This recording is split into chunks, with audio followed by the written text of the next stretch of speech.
What if I told you that in a life or death situation, your first instinct is almost always wrong? That thing your brain screams at you to do when you're drowning, falling, or facing down a wild animal? Yeah, that'll get you killed. The people who survive these situations all have one thing in common. They fight against every natural urge their body is telling them to follow. Think you're different? Think you'd make the right call when death is staring you in the face? Let's see how many of these you actually get right. Welcome to Wow Amazing. In today's video, we're going through 10 dangerous riddles where solving them could be the difference between life and death. But before we find out if you're smart enough to survive, go ahead and hit that subscribe button like you'd break the glass in an emergency. And don't forget to tap the notification bell too. Get ready because these situations are so crazy, they'll make you wonder if the world is out to get anyone who panics under pressure. Number 10, head above water.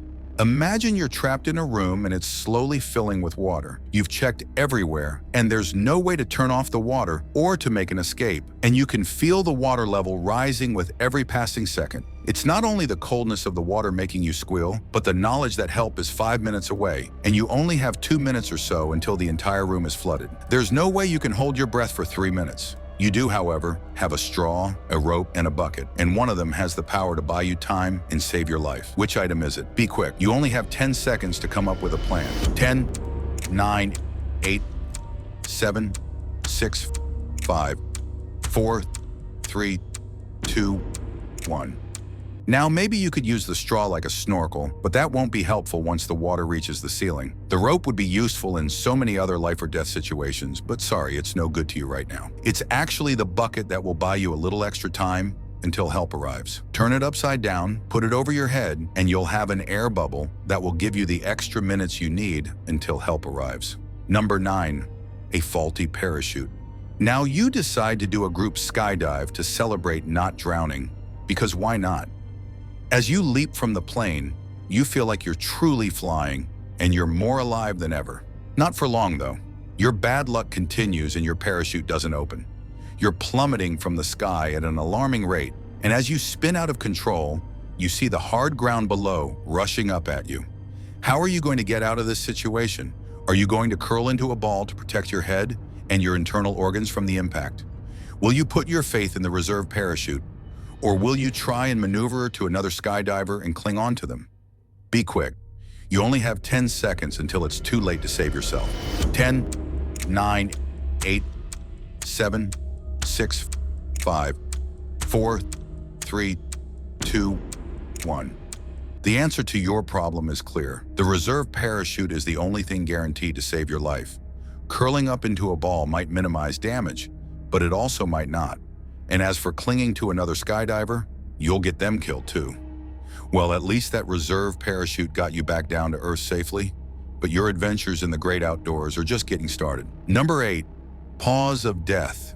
Back on land, you're out for a stroll in the great outdoors. It's a beautiful sunny day, and you're whistling as you walk. You're daydreaming about what you'll have for lunch once you get back to your campsite. So much, though, that you don't notice the huge brown bear standing a few meters in front of you. A wave of panic washes over you as the bear looks into your eyes and growls. What will you do to escape the pause of death? Should you stand your ground and try to scare it off? Maybe you can go the Dr. Dolittle route and befriend it. Should you run away as fast as you can? Or should you drop to the ground and play dead? The bear's approaching. Make your decision. 10, 9, 8, 7, 6, 5, 4, 3, 2, 1.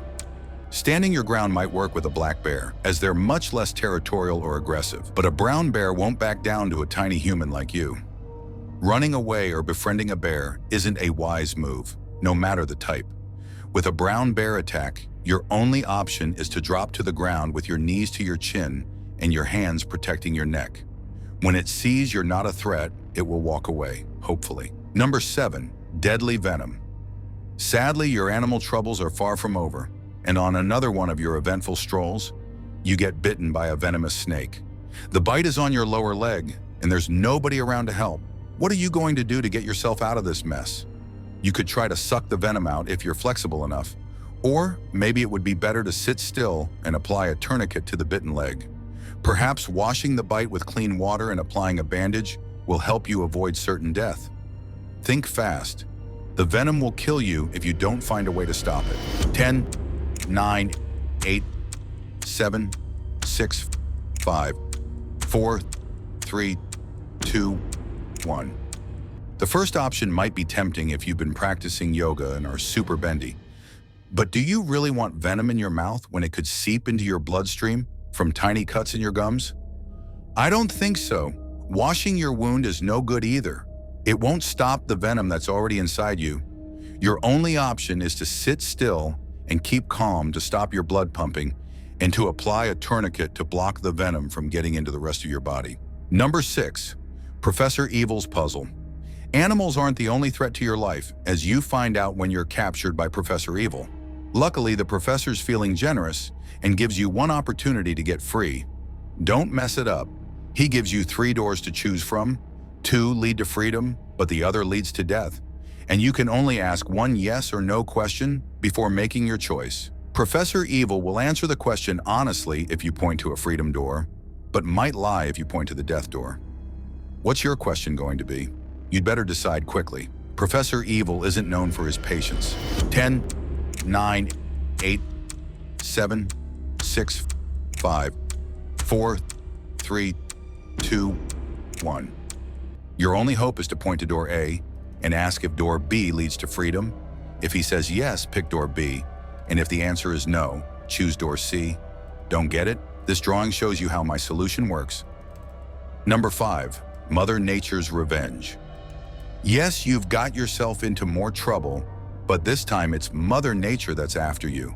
You're taking a leisurely drive, presumably to avoid strolling after all your trouble with deadly animals. And you've stopped to relieve yourself in a field by the side of the road. Just then, the weather turns dark and stormy, and a tornado touches down scarily close to you. There's no shelter. How are you going to get out of this tangle? Maybe you could climb a tree and take shelter under the leafy branches. Should you find a ditch in the field and curl up in it? Or should you make a dash for your car and hope that you get to it before the tornado does? Hurry up. You've got 10 seconds until it sweeps you up. 10, 9, 8, 7, 6, 5, 4, 3, 2, 1. Climbing a tree wouldn't do you much good. How are you planning to hang on if the tornado hits it? Running for your car is too risky, and even if you make it, the tornado could still catch you and pick you up, vehicle and all. Your best option is to get into the ditch and make yourself as small as possible. If the tornado passes over you, it might not be able to lift you from your hiding place. Honestly though, it serves you right for leaving yourself outside in the first place. Number 4, Tunnels of Terror. It's a quiet weekend, so you've decided to go exploring in a local cave. Someone with as much bad luck as you really shouldn't be doing that. But off you go anyway. Surprise, surprise. The worst thing imaginable happens. There's a landslide and your exit is blocked. You manage to find 4 alternative tunnels, but conveniently, they all have signs telling you which dangers lurk inside them. You're going to have to choose from tunnels containing molten lava that will burn you alive, another huge landslide that will bury you, poisonous gas that kills all animals, or thousands of deadly spiders. Which route will you choose? Make your decision. The cave could collapse any second now. 10, 9, 8, 7, 6, 5, 4, 3, 2, 1. 3 of the tunnels contain things that will certainly kill humans, but one of them is only dangerous to animals. So long as you're actually a person, if you select the gas-filled tunnel, you'll escape unharmed. Number 3, red and blue pills. Imagine this. You're blind, sick, and you have nobody around to help you. Poor you. To stay alive, you have to take 2 tablets every single day, a blue one and a red one. The pills feel, smell, and taste identical. So there's no way of knowing which is which. The doctor always puts the pills in a daily pill box for you, but one day you slip and drop the box, mixing up the 2 of the days. Oh no. You need to take the pills today, and the doctor can't get to you until tomorrow. How are you going to figure out which of the 4 drop pills you should take? 10, 9, 8, 7, 6, 5, 4, 3, 2, 1. The only way to do it is to break all 4 pills into halves, then put half of each one into 2 separate piles. In the end, you'll have 2 piles containing 4 halves, which guarantees that you'll take the right dose. Number 2, Deadly Inferno. Oh no, you're trapped in another room, and this time it's on fire. How do you get yourself into these situations? The fire is blazing between you and the door, and there's no other way of escaping the inferno. Firefighters are on their way, but you'll need to figure out how to stay safe until they arrive. You consider your options. You could get on the ground and stay as low as possible, or you could stand on the chair to get close to the ceiling. You could take your clothes off to stay cool and possibly give the firefighters a fright, or you could hide under a desk. Which will you do? Quick, quick, the smoke is getting thicker by the minute. 10, 9, 8, 7, 6, 5, 4, 3, 2, 1. Firstly, getting on top of a chair is a terrible idea. Smoke and heat both rise, so you wouldn't stand a chance up there. Taking your clothes off will expose your skin to the heat, which is not what you want for your delicate parts. And getting under a desk won't really help you much. Your only choice is to get as low to the floor as possible, so you don't suffocate from the smoke, and just wait until help comes. Number 1. 4 rooms of fear. Congratulations, you've made it to my final conundrum. You're condemned to death for crimes too terrible to speak of, and your cruel and unusual executioner gives you the choice between 4 tanks, which you'll enter from the top, and which you'll meet your fate. The first room contains a vat full of acid as deep as your chest. The second is full of bloodthirsty murderers ready to kill. The third is blazing with raging fires. And the fourth contains a pool full of bloodthirsty sharks that haven't eaten in 6 months. Which horrifying fate do you choose? 10, 9, 8, 7, 6, 5, 4, 3, 2, 1. Every room sounds terrifying beyond belief, but if I was you, I'd go for the shark-infested waters. After all, if the sharks haven't eaten for 6 months, they'd all be dead and no danger to you at all. Congratulations, you've survived my 10 deadly riddles. Did you solve them all? Let me know in the comments section down below. This is Wow Amazing, signing off until next time.